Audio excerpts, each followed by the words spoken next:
born in Haiti, but at what age did you come to the United States? And did you come to Queens directly? Yeah, I came to Queens directly at 14. I was 14 at the time. Or, that's right. Okay.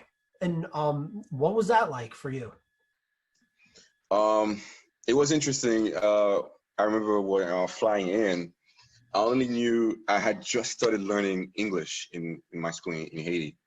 And in flying in on the plane, I only knew like pretty much like two, three words. And I remember I needed a pencil so that I could fill the immigration papers out. And I Yeah, remember yeah. like, Miss, may I have a pencil? And I was so excited because she understood me. I was talking to my sister. She was with me. I was like, oh, I can speak English a little bit. But coming in, my dad had a regimen for us. We spent a couple of weeks just visiting the place. I remember one thing I do remember is I was pretty not scared but guarded around white people Okay. because of the history. And I remember watching this movie, A Time to Kill, and it really gave me, I guess, the wrong idea, but it was just weird that us being around white people, maybe we thought they were dangerous sometimes. In Haiti, were you in public school? No, private school. Okay. And public school in the US? Public school in the U.S., yes. Public Okay. school, yeah, high school.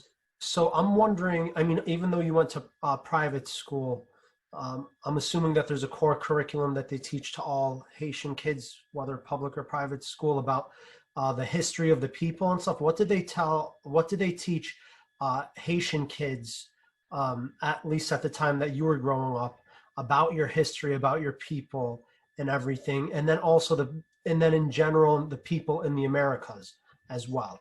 What Yeah. did you learn from school in Haiti? With regards to Haiti, I would say that we learned that Haiti, the Haitian, we are a people that's resilient. We're not afraid to fight. Yeah. Um, we learned pretty early on that Haitians were a people to be feared by a lot of the powers at the time, given what we represented, and that if Haitians were successful, and they were eventually, that it will be a paradigm shift for a lot of the powers at the time, Wow. and they did their best to isolate Haitians from the rest of the world, the known world at the time. And I also learned about Haiti being, how we talk about how the U.S. is the leader of the free world, but then Yeah. when you look at the history, sometimes you have to question that, given how U.S. government supports some really vile government dictatorships. But then when you look at Haiti, after it gained its independence, it supported a lot of anti-colonization movements in in South America, throughout Latin America, even even some in Africa as well.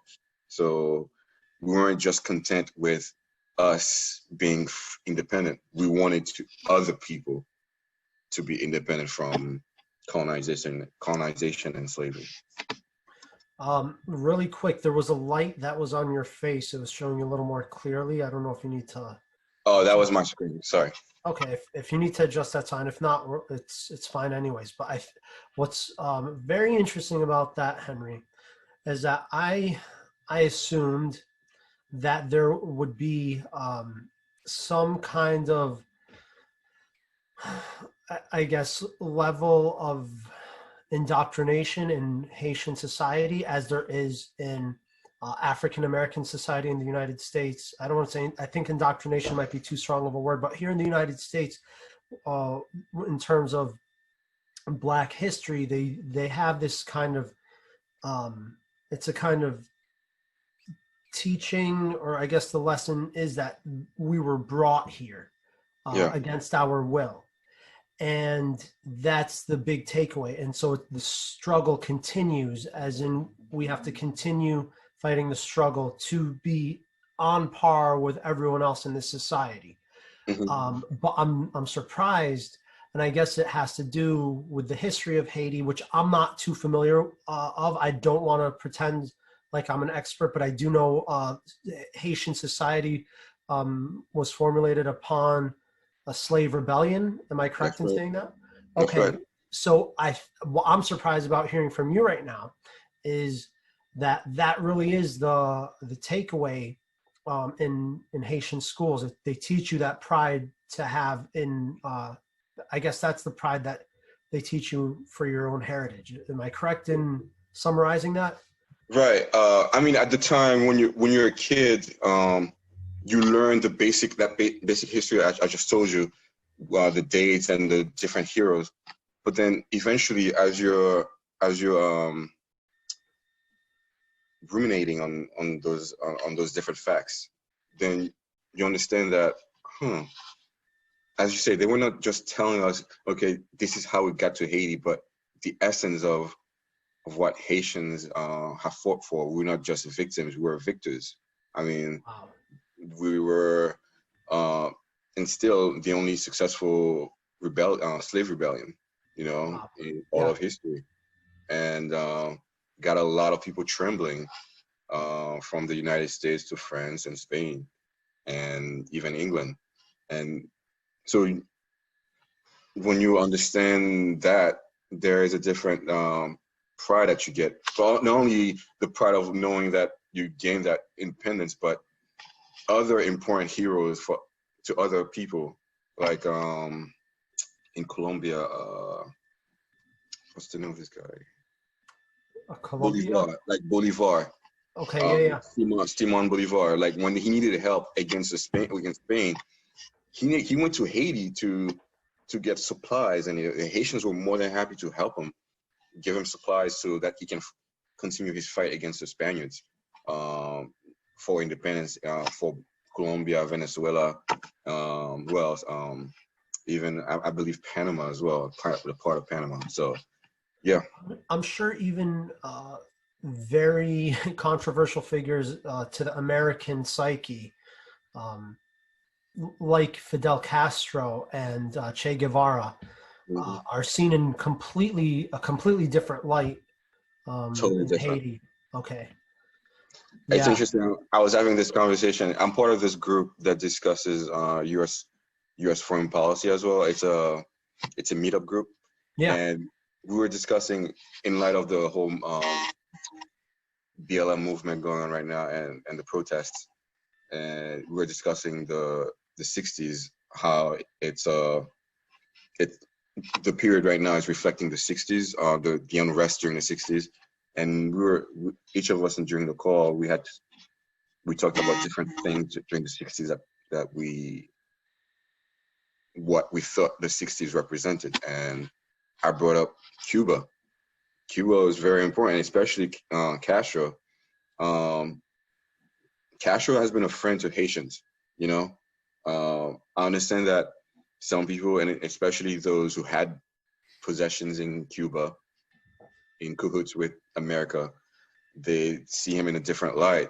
But Well, yep. here's what I want to add. You say Castro's been a friend to Haitians. Mhm. Castro's been a friend to Americans as well. If or I'm sorry, I'm conflating Castro with Chavez right now, actually. Okay. Hugo But Chavez?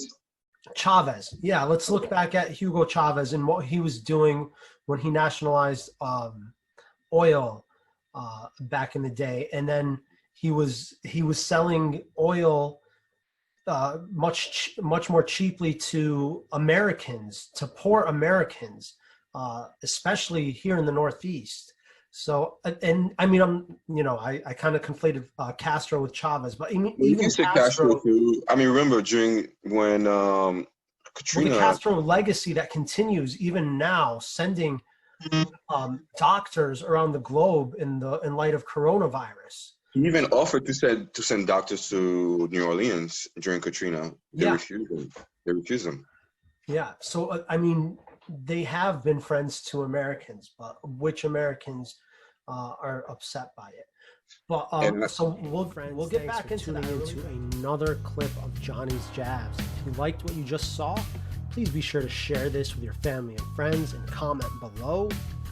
And if you want to get more content like this, it's easy. Just click the bell below to subscribe. Follow me on Instagram and Twitter at Johnny DeBoer. And I'll catch you guys next time.